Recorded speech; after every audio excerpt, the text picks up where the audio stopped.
back, folks, to the Late Late Show. Marian Keyes and Stefanie Preissner are waiting in the wings. But first, folks, as you've been such a good audience tonight, it says here,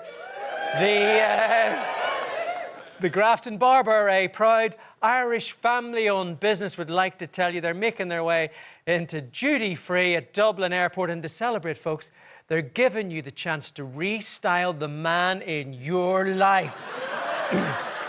I'm looking out here. Some of you may need more help with that than others. With a sharp cut and a blow dry, the closest, smoothest shave he'll ever experience, plus a hamper of goodies to keep him looking fresh, ladies. It is all from the Grafton Barber. It is worth €100. And tonight, there's one for everybody in the audience.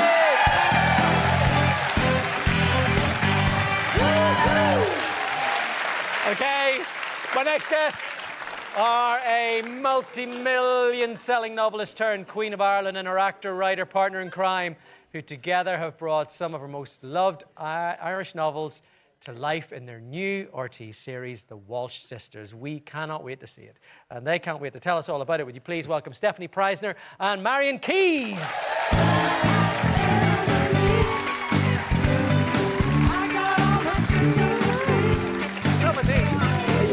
Good to see you again.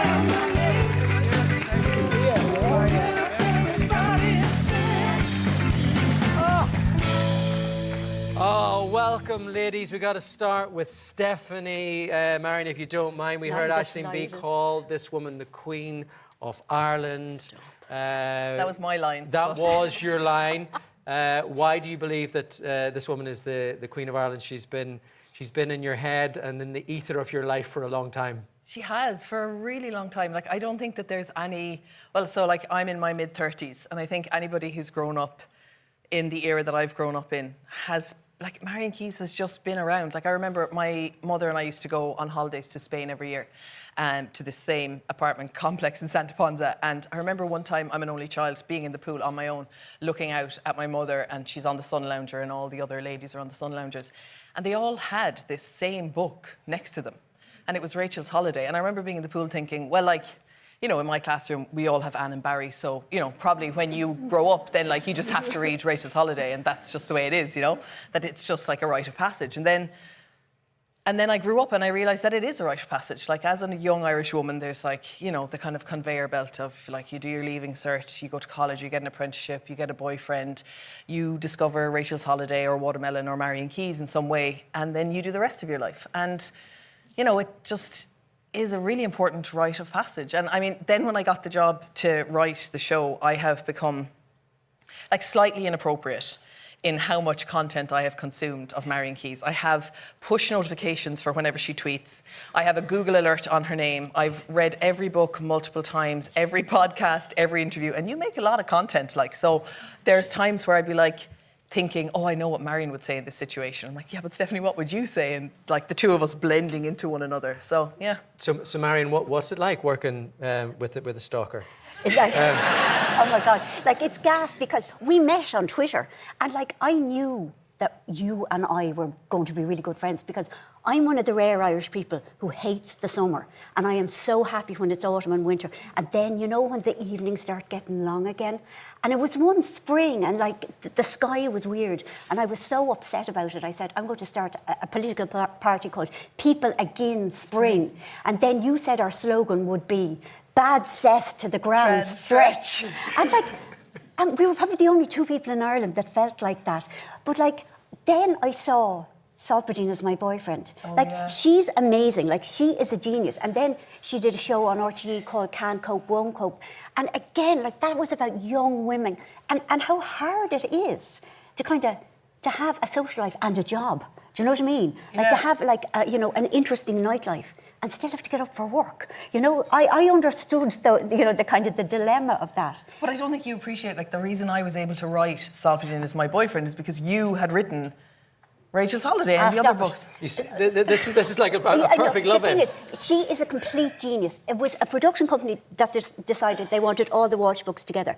there was no way I could do it. But I said, I know a genius who could do it. So I asked for you. I didn't know this. Well, it's true. You can ask them now. I know. Yeah. And I found out a few days ago and I was like, oh, that's very nice. Yeah, they never told you because they probably didn't want to pay you as much. Probably. They didn't want to pay you genius rates. Yeah, but I had to properly pitch for I had to pitch for what I would do with the show. Yeah. But I'm trying to work out here, what was the pressure of taking Marian's work of all of those books and trying to put them into one series? Incredible pressure, because Marian's fans are ardent, staunch people. They're not just oh yeah, I like these books, I find them on Goodreads, on Reddit. Her fans are very, very intense. And so I felt the pressure very, very strongly of what am I supposed to do with these? And also because the books are each individual books about one character, and I wanted to bring them all into one world, which is tricky because in Rachel's book, Helen is 15, but in Helen's book, Helen is 30-something and Rachel is much older. So how do you get them into one world where they each have their own dramas, but keeping the very crucial Marian Keyes tone, which is never melodrama. It's proper, real people who have real problems, but will compete with each other for the oxygen in the room and never allow themselves to get too upset. We actually have a clip of that real interaction of real life. Not only do you write this, but you're also starring in it as well. She's a genius and a complete star. Have a little look at this. This is Stefanie. Hi, Dad. How are you? Good, yeah. Dad, would you mind putting up some shelves for me? No, I have the drill and the shelves are there. They're just, it's 2 in the sitting room and 1 in the... Sorry, Dad, just 1 second. What? Hang up the phone, hang up the phone, hang up the phone, hang up the phone. I don't need him to put up some simple shelves. I know how to put up a shelf. I asked you ages ago and you've been... I've been busy, Sorry, Dad. Paul is now saying that he can do it, and he will. So why don't you come tomorrow? And we'll see if it's done. I will do it right now.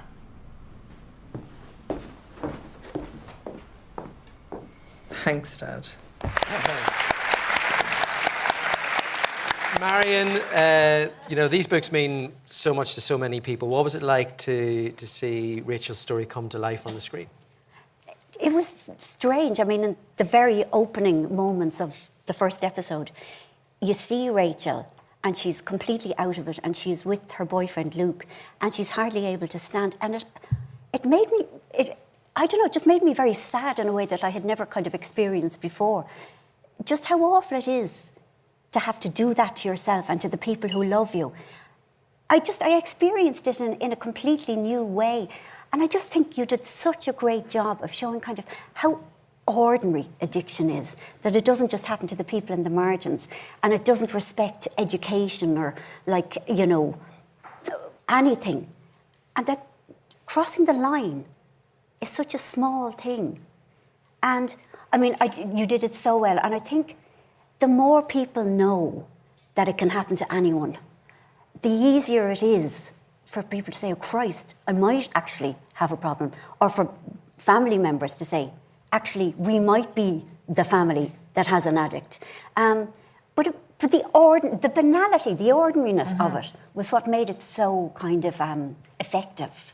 I love what Rachel as well when Claire says, so there's a bit in episode 2 where Claire says, I've been out with Rachel loads of times and I drink way more than her. And you're like, yeah, but Claire is not an addict and Rachel is an addict. And it's not really about the quantity, how much you drink, how often you drink. It's what's driving that. And I think that's really clear. And Caroline Menton, who plays Rachel, does an amazing job at giving all that texture. Yeah, and all that kind of vulnerability and the denial and the justification and then the kind of turning things back on other people. No, she's fabulous. Yeah, they all are. They are. I mean, you're talking about they're all being fabulous. Talk us through the cast of the Walsh, just to show we have a little pick of you guys. There you all are. There we are when we were filming episode 1. That was one of our first times to all be together, and yeah, we had an amazing opportunity, which was that we had 2 weeks rehearsal before we started filming, which is rare in television, and I wanted to be cool and hang out with the girls and not be the executive producer and the writer and all that kind of stuff, and I think I managed it well. Now we have a WhatsApp group. We're texting each other. Our sister Louisa has gotten engaged. My daughter. There's one scene where there's a sex scene in it. Of course. Sorry. Of course. I'm the one like who filmed the sex scene, but No, on but the day... hang on. Did you know that it was your character was going to be the sex scene? No, absolutely. If I knew that I was playing Maggie, I wouldn't have written the only sex scene for myself. All right. Like, It's really good. I hope it's that hilarious. It's fine. It's that kind of, you know, Maggie's journey is quite relatable to me because I had difficulty getting pregnant and she's on a sex schedule. So it wasn't a very passionate scene. It's, you know, like it just has to happen.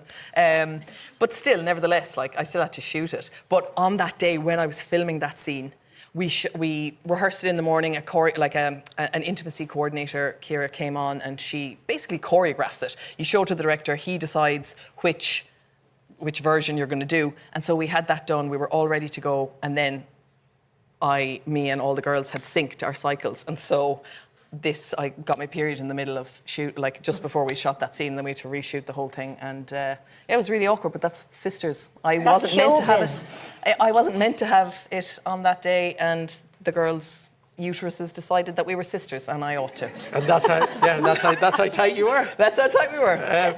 So one of the things in this, Marian, which also interested me, is that, and I quote here, that you guys were tasked with casting the rightiest man in Ireland. What qualifies the rightiest man in Ireland, and did you manage to get him? Oh, God, it's so funny. Right, I was completely chill about the whole casting process. Like, everyone that you mentioned and cast, I was like, she's fabulous, he's ideal. But when it came to Luke Costello, I was besieged with people like this. No, he's got to look like this and he's got to be like that person. And basically, I had to go to Dixie and like the rest of the producers and say, regarding the casting of Luke, do whatever you like with any of the others, but on this one and this one alone, do not fuck this up. And so then we like have this WhatsApp group where we're like, ridiness is not an objective thing. It's so No, I mean, whenever I thing. read it during the week, I thought it was the tidiest man in Ireland. I thought I was in with a shite, but clearly it's not. We'll take you for the rightiest one you as were well. in our You'll be WhatsApp grand. group. Yeah. Probably not. At one point, I had to say, guys, if we were male producers casting a know, female role at this point, we would be cancelled. We can't keep texting pictures of people. And also, I don't want to sacrifice acting talent at the altar of ridiness. Now, luckily, Jay Duffy is a very handsome man, but he is also a very good actor. Yeah, he's a really good actor, and he took it so seriously because, you know, no, he is. But he asked, you know, kind of what was Luke's core characteristics, and like, he thought like, was Luke like a player? Was he like a bad boy? And he isn't. Like, Luke is the opposite of a bad boy. Yeah. You know, once he got that, like, We actually have a little still of him here. Objectifying still. There he is. That's there Jay he Duffy. is. he's great. He's honestly great. He is. I mean, he is great. This is an objective question or a subjective question about ridiness, and anyone who has seen it is like, yes. Yes, thank but you. this is a weird conversation to be having about how a boy looks. No, it's all good. We were talking to Aisling about grown-ups as well. The last time you were on the show, and we were talking about TV options, and you were going, oh, you know, they get options so many times, and I don't really think about it because they never happen. And now you've got two shows at once. You wait 27 years and two come along at once. Yeah, it's absolutely gas. I mean, they're both very different shows, and it feels really nice that we're at the stage now, like where the Walsh sisters is screening, and Grown Ups has just kind of started filming in the last couple of weeks. But it's been lovely. Like, it's been really. I am so proud of the Walsh sisters, and I'm so excited, you know, with what's coming with Grown Ups. We're very excited.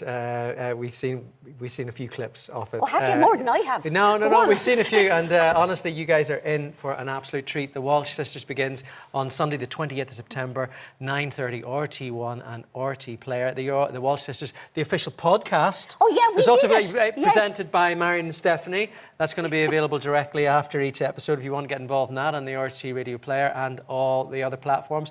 One more time, give it up for Marian and Stephanie. Thank you.